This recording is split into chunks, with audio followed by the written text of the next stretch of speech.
भगवान शिव का पुत्र एक राक्षस कैसे हो सकता है? कौन था वो शिव पुत्र जो भगवान शिव का ही शत्रु बन गया? यदि वो शिव अंश था तो कैसे बन गया उन्हीं का शत्रु? इसके पीछे एक इंटरेस्टिंग स्टोरी है जिसके साथ एक और रोचक कथा जुड़ी है। तो इस वीडियो में आप जानेंगे दो रहस्य। उससे पहले अगर अभी तक आपने लेट्स टॉक सनातनी चैनल को सब्सक्राइब नहीं किया है तो पहले इसे सब्सक्राइब करें और बेल आइकन प्रेस करें। अब शुरू करते हैं पहली कथा, जिसमें आप जानेंगे कैसे भगवान शिव का ही पुत्र एक राक्षस बन गया।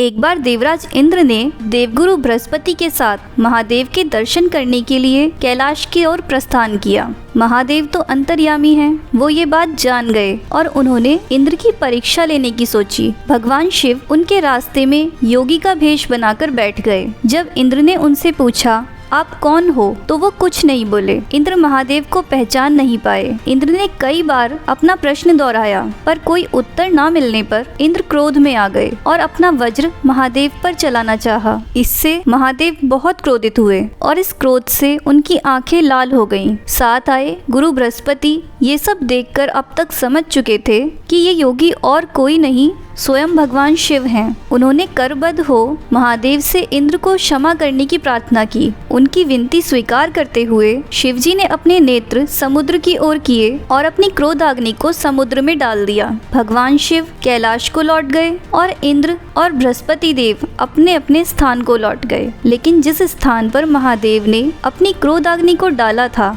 वहाँ समुद्र और गंगा का मिलन होता था और वर्तमान में इस स्थान को गंगा सागर कहते हैं। शिवजी की क्रोधाग्नि से समुद्र से एक बालक उत्पन्न हुआ और वो बालक बहुत तेज स्वर में रोने लगा। इस ध्वनि का अनुसरण करते हुए ब्रह्मा जी बालक तक पहुँचे और उसे गोद में उठा लिया। बालक ने ब्रह्मा जी का गला जोर से पकड़ लिया जिससे उनकी आंखों में आंसू आ गए और ब्रह्मा जी ने इस बालक का नाम रखा जलंधर। भगवान शिव के क्रोध का अंश होने के कारण इसे शिव पुत्र भी कहा जाता था। जलंधर का पालन पोषण समुद्र ने ही किया। जलंधर का राज्याभिषेक गुरु शुक्राचार्य ने किया और इसका विवाह कालनेमी की पुत्री वृंदा से हुआ जो भगवान विष्णु की अनन्य भक्त थी। वही जलंधर की शक्ति थी। वृंदा के पतिव्रत धर्म के कारण सभी देवी देवता मिलकर भी उसे पराजित नहीं कर पा रहे थे। जलंधर को इससे अपने बल का अभिमान हो गया और वो वृंदा के पतिव्रत की अवहेलना करने लगा। वो देवताओं की स्त्रियों को सताने लगा।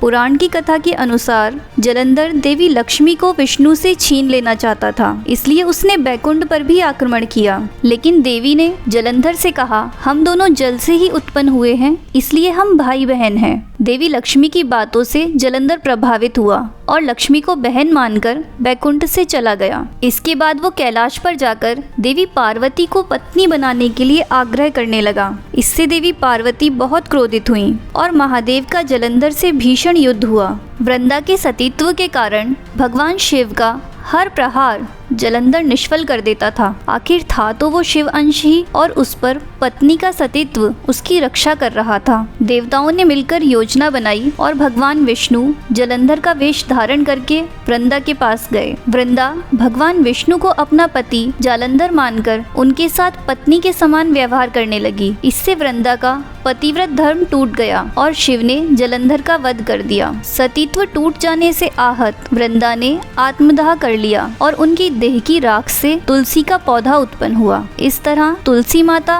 वृंदा का ही स्वरूप हैं और भगवान विष्णु को बहुत प्रिय हैं। तो अब आप जान गए हैं भगवान विष्णु की कथा में पूजन में तुलसी दल का विशेष महत्व क्यों है। क्या आप जानते हैं देवी वृंदा का एक मंदिर भी है? क्या आप बता सकते हैं वो कहाँ स्थित है? कमेंट सेक्शन में जवाब दीजिए। अब अंत में वीडियो को लाइक करके चैनल को सब्सक्राइब करें।